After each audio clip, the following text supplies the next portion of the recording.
Добре дојдовте во нашиот подкаст каде што ќе разговараме за предприемништвото кај младите. Денес имаме чест и задоволство да разговараме со Моника Ѓорѓевиќ, млад предприемач од Гостивар. Можете ли накратко да ни кажете нешто повеќе за себе и за вашиот бизнис? Да, секако, јас сум Моника Ѓорѓевиќ. Имам собствен бизнис во Гостивар, кој е наречен Моника Кейкс. Почетоците, што од самото детство, кога најпрво почнав дома за своите најблиски да изработувам така колачиња, да им готвам, да им припремам.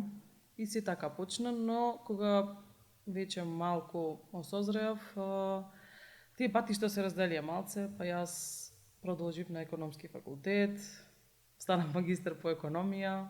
Значи, тоа што порано сум го правила, некако излезе на површина. Почнав да сакам да правам фигурички, да сакам повторно да правам торти, па почнав на моите најблиски, најпрво пријателки.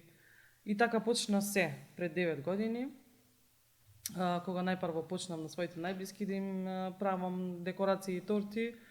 Подоцна тие ме препорачуваа на некои други и за некои изненадување почна и други луѓе да прават нарачки.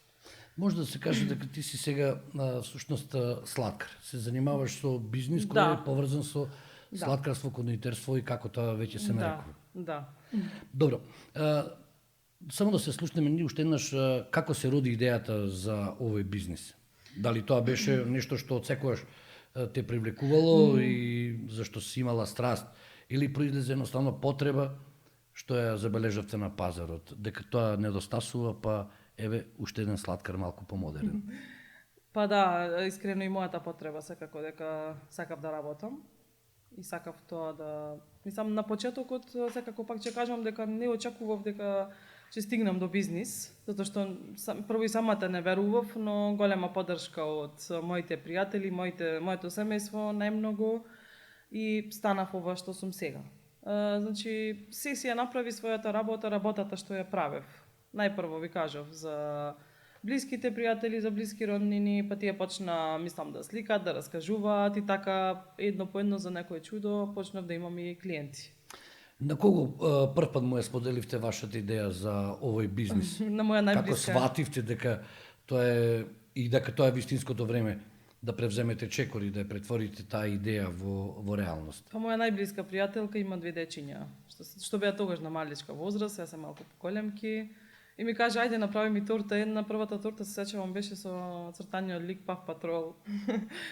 И така ги изработив фигуричките, изработив тортата и објавив само на Facebook, онака и... Значи, се почна од тука, дали ќе ми направиш и мене, па потоа имаше малку еден период на корона, нели?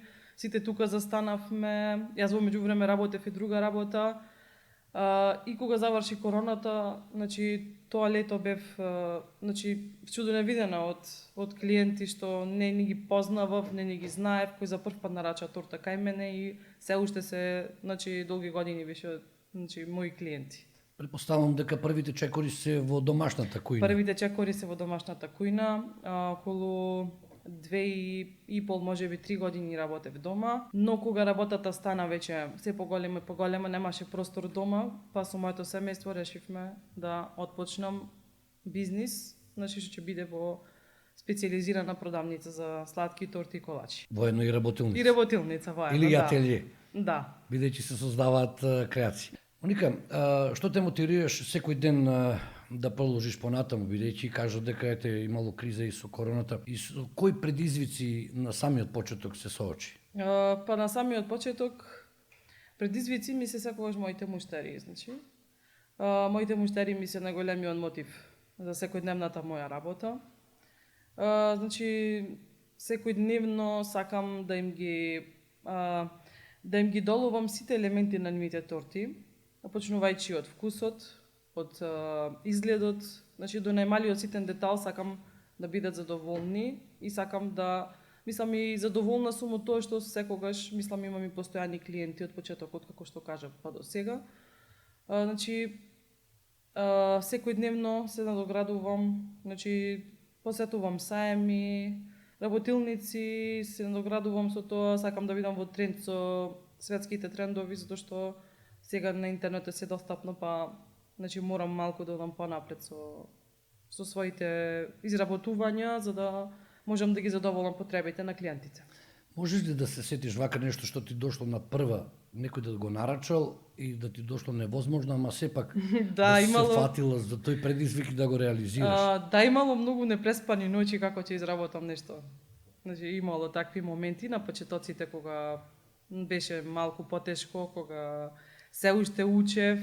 Значи, на учењето никогаш нема крај, но на почетоците беше така, да. Како ќе го изработам, како ќе биде, дали ќе им се допадне, дали ќе испадне исто како на сликата.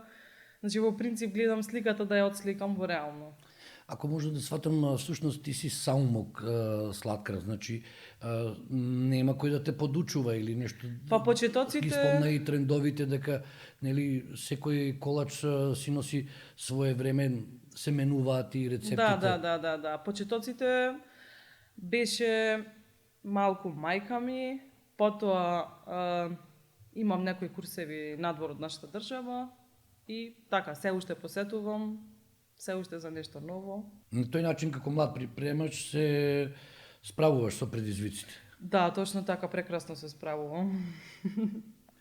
Нема, мислам, пречка некоја, на почетокот беше малку тешко, но како што поминува времето, се е тоа навика, се е тоа... Нема нешто што не може да се достигне. Како го гледаш твојот бизнис за 2 до 5 години? Бидејќи сепак се работи за бизнис кој што треба да напредува. Дали постои некој голем сон на кој се надеваш да го оствариш и да се оствариш сама преку него? Да, мој најголем сон е Моника Кейкс да стане бренд. Веќе е до некој ниво стигнат, да биде претпознатлив. Значи, уште повеќе, сега е претпознатлив по вкусот. Значи, имаме доста задоволни клиенти кои одлучуваат нивниот најпрекрасен момент да ни го подарат нас да го изработиме тоа што ќе го имаат пред себе, затоа што покрај декорацијата и тортата е најбитна како најбитен елемент. Вистина е тоа на крајот од прославата, но значи е сепак најбитниот елемент за една прослава, било да е свадба, било да е роден ден. Најбитното е. Како беше на правило во гастрономијата? Прво јадат очите, па потоа мирисаме, на крајот е вкусот. Така да е тоа. Моника, дали имало поединци, ментори или организации кои одиграле некоја улога во твојот успех? Какво е влијанието на заедницата и на тие околу тебе, на се ова што си го сретнала на твојот пат како предприемачко патување? Јас сум задоволна од сите околу мене. Мислам, ми отвори една многу убава можност за да бидам ова што сум сега. Она што си завршила економија, имаше ли барем малку да ти помогне во делот на водењето, што го викаме ние, на книгите, на сметководството? Па немам толку време особено за книгите и сметководството, има задолжени за тоа, но секојдневното раководење на бизнисот, да, ми помогна многу во тоа. Со оглед дека и ти си млада, сепак има и помлади кои што помлади влегуваат во собствен бизнис. Каков совет би им дала на младите кои што току започнуваат или размислуваат да отворат собствен бизнис? Секогаш кога имам можност и кога ќе стапам во разговор со некој што дали завршил факултет, дали има некаква можност за бизнис, дали нешто плюс, еве како мене можело да започне, секогаш советувам дека добро е да си отворат собствен бизнис, но не ги лажам дека патот е многу лесен, секако дека патот е малку и трнлив, да бидат свесни за тоа дека реално не доаѓа се преку ноќ. Значи, нема нешто што може туку така да дојде, значи мора да се изнамачиме, има многу непреспани ноќи, има многу часовна работа. Значи се дешава некогаш да бидам од рано наутро до тна на вечер на работа, но сепак тоа кога тие на кои сум ги изработила тортите и креациите што сум ги направила се задоволни, се заборава. Така да на сите млади би им посакала да пробаат барем, секако дека патот до успехот не е толку лесен, малку првите мислам неколку години е малку тешко, но подоцна се станува океј, онака додека влезе во рутина човек. Колку часови дневно работиш? Па зависи, некој се можеби по 15. Можеби повеќе, не знам, значи не бројам. Колку што има работа, толку и останувам на работа. Сонуваш ли торти, колачи, некојаш и онака се премориш? Да, искрено да. Какви се тие торти што ги сонуваш? Па не знам нови нарачки, утредента знам дека имам многу работа, па не можам да постигнам на сон, секако тоа е сон.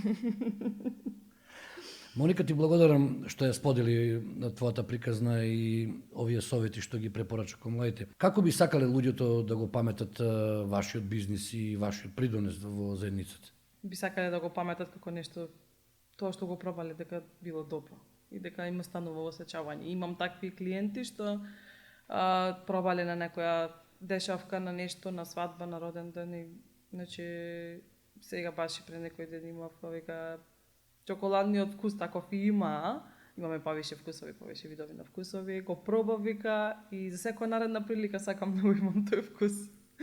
А можно ли да се повтори вкусот или може да се повтори, не. Секојдневно работиме, значи вложуваме напори и труд за да биде се исто како што било и претходно. Значи не постои тука можност за да играме со клиентите, за да правиме нешто различно секогаш. Значи треба да биде исто, тоа се одржува тој квалитет цело време исто, затоа што значи роденденските торти се малку, значи тие се детски, се помали, но свадбените торти и се малку и поголеми и обично невестите се тие што секогаш малце се нервозни пред свадбата, па така ги викаме фокусирани на настава. Да, фокусирани на сите детали околу свадбата и затоа секогаш мора да одржуваме квалитет на ниво и затоа имаме и муштери од првиот ден па до денес.